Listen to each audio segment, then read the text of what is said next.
Howdy guys, and welcome back to the channel. Ruckus here with finally another Season 2 video. It has been a while since the last one for many reasons that I won't get into here but may cover in an upcoming Tour Talk video. I have not had the drive or the energy to maintain that ambitious schedule that I had hoped to achieve at the end of last year, start of this year.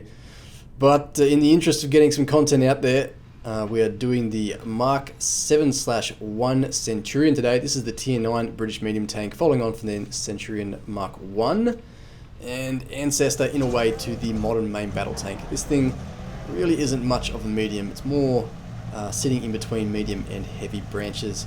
So what we're going to do is cover the tank specs, see what it's all about, check out the armor, look at the gun selection, and then we'll get into two games featuring a stock 7/1 with the 20 pounder B barrel, I think it was, and the other with the Royal Ordnance 105mm fully upgraded 7/1. So here she is. This is my 7/1 looking resplendent in its summer camouflage, and this garage is actually in the Mac OS version of Blitz, so if things look different, that's what's going on here, but the games are shot on the mobile as usual. But before we get into too much else, let's bring up the stat board, have a quick look at the key strengths and weaknesses of the 7/1, see what we can take away from that. Immediately we can see that the armor is quite good for a medium tank, especially the turret armor, good all-round turret armor, but the maneuverability is very bad, almost all red there on the speed and traverses, and the gun, that's the Royal Ordnance 105mm, is a mixed bag, although it's not quite as bad as it looks because the gold rounds and the HE rounds are much better than they appear, and we'll get into that in a bit. Moving now to the tech tree, the 7/1 has one of the hardest and biggest grinds at Tier 9 I've had to play for quite a while. It's a punish. Just getting up to that 105mm L7A1 gun, you're looking at about 100,000 XP or thereabouts. I can't remember exactly how much it was, but it was about that. You're either going to be starting on the 20 pounder A barrel, if you've only played the Centurion 1 line, that's where you'll be starting.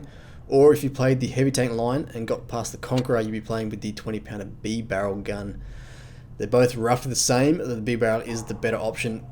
I went for the B barrel first and then the maneuverability. You want the top engine and the tracks, because a stock 7/1 is a sluggish affair. It crawls around. Even a maxed out 7/1 is slow, but stock, this thing is very, very slow. So I would stick to the B barrel whilst you work on the maneuverability and your crew skills, and then punch on to the Mark 9 turret, the second turret, and then the 105mm Royal Ordnance L7A1 gun. The top turret doesn't have any change in armor scheme, gives you 5 meters extra view range and 90 hit points, so it's not a huge deal. You can afford to put that off.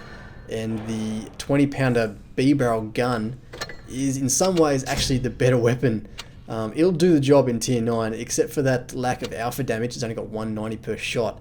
It's actually quite a good gun. It's very accurate, and it's got a high rate of fire, 12.32 rounds per minute, which is just under 2,500 DPM, which is miles above what the 105mm gun does. It does 1992 DPM, so it's a much better gun for certain situations, and the penetration at 226mm is actually better than the rest of the Tier 9 medium tank guns.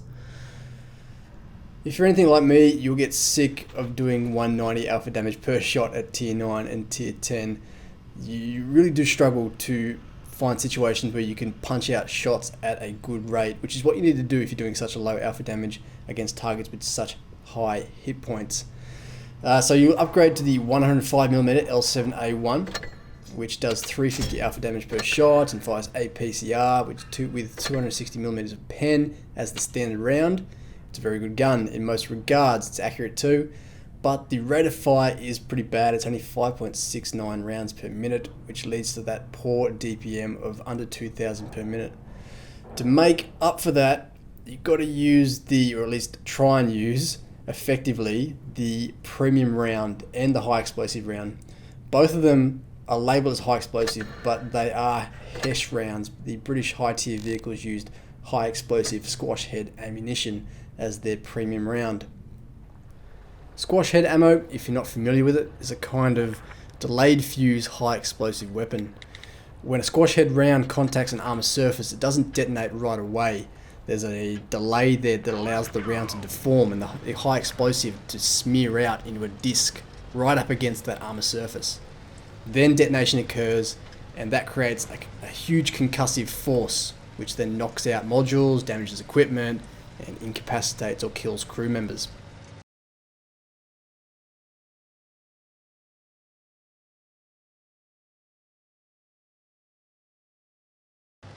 In Blitz, or World of Tanks for that matter, it functions for all intents and purposes the same as HE rounds. It's got a penetration value, which is higher usually than HE rounds, and if the armor thickness of the vehicle you're shooting is less than that, then it'll go through and do the full stated alpha damage, which is 440 per shot on this L7A1. If the armor you're firing against is thicker, then it'll just do splash damage the same as high explosive rounds. And just like heat rounds and HE rounds, it won't do well against spaced armor like tracks or the sides of some Soviet vehicles. So you have to take that into consideration. So what it all boils down to is that your premium round with this weapon isn't the usual get out of jail free card that most premium rounds are. You can't swap to it in a clutch situation where you're up against a target who has better armor than your AP round can handle. The AP round is all you've got to work with, which with the L7A1 isn't that much of a problem because the accuracy is good, 0.32 meters per 100 meters, and the penetration is fantastic. It's equal best for the tier. 268 millimeters of penetration will get you out of most situations. What you have instead is a gold round that can vastly, in the right situation, boost your DPM. That extra 90 alpha damage per shot pumps the L7A1's DPM up to just over 2,500, which is on par with the 20-pounder B barrel and just under the M46 Patton, which has the highest DPM for the tier. Now, it's not always easy to find situations where you can do that. In fact, in reality, you're really going to find situations where you can reliably use HESH rounds all the time, but it is something you need to look into doing to get the most out of this weapon. 210 millimeters of penetration really isn't that bad either. I mean, it's only 20 mil worse than the average for the tier, and it's in fact better than the regular AP rounds on the T54. Now, the downside, of course, is that spaced armor will eat this up. You're going to do minor splash damage, tracks, armor plating, spaced armor plating, and the rounds themselves cost quite a lot of money, which probably prices a lot of regular account players out of this tactic. They cost 5,200 each, as opposed to the APCR rounds, which only cost 1,200. But again, you can use the HE rounds, which are also HESH but have lower penetration. They only cost 950, and the penetration isn't that bad. In fact, it's fucking good for HE rounds. 100 mil penetration for regular HE rounds is, I mean, you don't usually get that on anything but the biggest dirt guns. So again, it's something you should be considering and swapping and practicing with, trying situations, seeing what works. For the regular HE rounds, you probably only get through the sides of lower tier tanks, but the HESH rounds will go through a lot of flat German vehicles for sure, and the rear of Soviet vehicles as well. Now, before I get into the games I want to walk through, I just want to discuss one of the biggest issues I've found playing this machine. On paper, it appears to be a very good hold-down fighting machine. It's got negative 10 degrees of gun depression, and the turret is quite bouncy. Looking here on tanks.gg, you can see that although there are some weak surfaces on the turret, the gun mantlet is big, and a lot of it has over 300 millimeters of effective thickness. The problem is, and what makes it not as good in my opinion as the M46, which has a weaker turret but the same gun depression, is in the vehicle's hull profile. If we look at them side by side, you can see the M46's turret sits right at the front of the hull, and therefore when you are cresting a hill using the max gun depression, there really isn't much of the hull at all poking out in front of the pivot point of the gun. With the Centurion 7/1 though, the hull is really, really long, and I get myself constantly in situations where I think I'm hull down and I'm safe, but the Reds are able to take shots maybe from the side into my drive wheel, or even into the lower plate as it's just poking up over the crest of whatever I'm firing over. It's very frustrating to play, and it really does limit how effective this thing is in the hills. The M46 Patton, I think, is by far the better machine in that kind of situation. Alright, I've droned on enough. It's time to get into the first of two games I'm going to show off. This one I'm running the 20 pounder B barrel. This is the high rate of fire, low alpha damage weapon. And I'm with Stealth 251 in the T54 on Oasis Palms. Quite an old replay. No camo. In fact, I think Stealth here was discussing the channel. I think I was only at 4K subs at the time of recording this one, so it's quite a while ago. It's been a very slow grind on the 7/1. Meds are charging ahead. Pretty standard Oasis Palms June gameplay here. Got a T43 rushing out wide. Stealth's going to counter him, and I'm just going to get myself hull down here, see what comes along. A couple of meds out there. One more coming his way as well. One shot on T54. And then some big guns here now. Just want to... Oh, yep, there's a nice little shot on the T54 again. Just want to crest enough to get a shot at one target. You're only exposing yourself to one target at a time if possible. Probably should have tried to get the M46 Patton as he flanked by there, but not to worry. Stealth taking some hits. I'm going to go try and support him. This T54's got himself into a bit of trouble. And with the 20 pounder, the B barrel, you really do need to keep it firing to do any kind of damage. That 190 alpha adds up very slowly. So these situations where you've got lots of targets, they're not all focusing on you, so you can afford to keep your gun out and firing. These are the ones where this weapon performs the best. So the team's doing alright with 2 up. Reds are taking a lot of damage trying to get shots away. They're not trading very effectively. Snapshot here, E75, yes, nice one. It's good to watch these kind of games where there's just targets everywhere and you're just flicking from one to the next, and you've got that high rate of fire to just keep the gun singing. It's quite good to watch.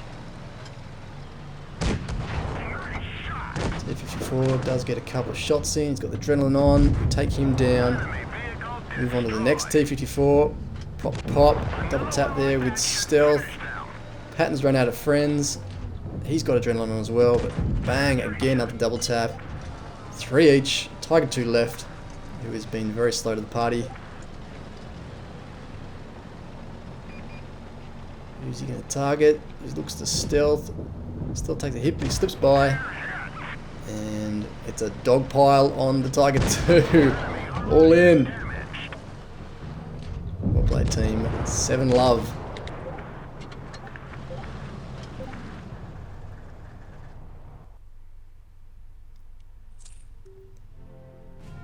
Third class, crucial, and BIA for that one.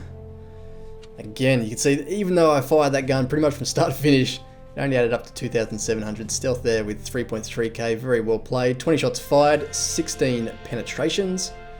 Pretty good accuracy for a lot of shots on the move. 16,000 credits, and it was a ×5 weekend, so 8,000 XP. Not bad. Second and final match in today's episode is in a maxed out Centurion 7/1. Looking pretty boss with the Mark 9 turret and the basket on the back. And the big L7A1 poking out the front. It is a good looking machine, even if it's not my favourite tier 9 medium. I'm with, on this failed crate game, I'm AFK from the ID clan in his T54. ID clan, haven't seen those guys on this channel before. Had a bit of falling out with the ID clan back in my early days of World of Tanks Blitz, after calling them, with good reason, a bunch of filthy gold spammers. They do have some nice guys in their clan though. Heading to the back of spawn, as I usually do. Not a bad spot for the 7/1. Lots of hold down terrain.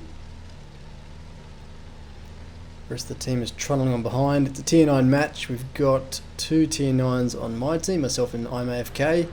And the Reds have got that Jaeger Tiger and what's that, Type 91? What's the Japanese tier 9? I don't remember now. Whatever that thing is. No armor, punchy gun. Pretty much the same gun stats as this thing here without the Hesh rounds. Push forward, no target spotted yet. Here we go, Indian to my left, and Panzer 1C, and oh, look out! Yag Panther 2 comes careening around the corner, slams me in the side. Now he's trying to push the advantage, but my team has formed up. I'm side scraping desperately. Yes, there we go. Not good side, in fact terrible side armor on the side of this thing, but that shot plowed directly into my track. And he is not getting away. He is overextended, and the IS-3 defender behind me takes that kill. So the Reds are down an 8, that's a good start. And there's the 1C, only 10 mil of armor on that thing, so I swapped to, that would have been the low pen HE rounds, 490 damage for that hit, that's a big hit. Now look for the Indian. Yes, connect, but not quite enough, even though it was a high roll for APCR. And not quite enough to take that guy down, so we do trade blows. Now the rest of the Reds haven't turned up, so I assume that means they've crossed the bridge and are about to come in behind us. So I'll leave the Indian, he's probably safe. And now here we go, we've got the Type 61, Ruckus you noob, not Type 91. And now I swap to Hesh rounds, looking for the Type 61.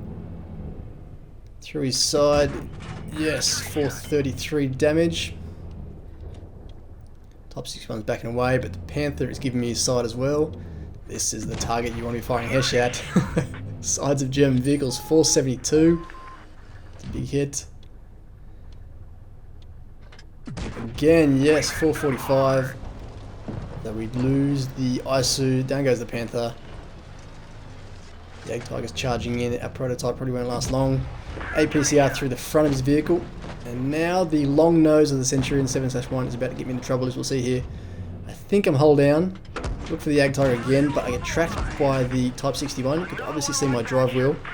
And then the Ag Tiger, that gave him enough time to pop a shot through my turret ring, taking out my turret drive. Team's fallen back though. This game is definitely in the bag. Bounce there off the Type 61's front with the Hesh rounds. This is the problem with this round. You're never going to quite get that 2,500 DPM even against soft targets, because you will get the occasional bounce, unfortunately. Still, panned out in my favour, I think. Some big hits there in the last half of that game. So that's the match done and the episode done. IS-3 Defender Mission Complete Award, yay! 4,385 damage, 2.4 for IMAFK. Much better result in that game. So that's where I'll leave you guys. There's my look at the Centurion 7/1. I hope you found it informative, and I'll catch you all on the next one. Peace.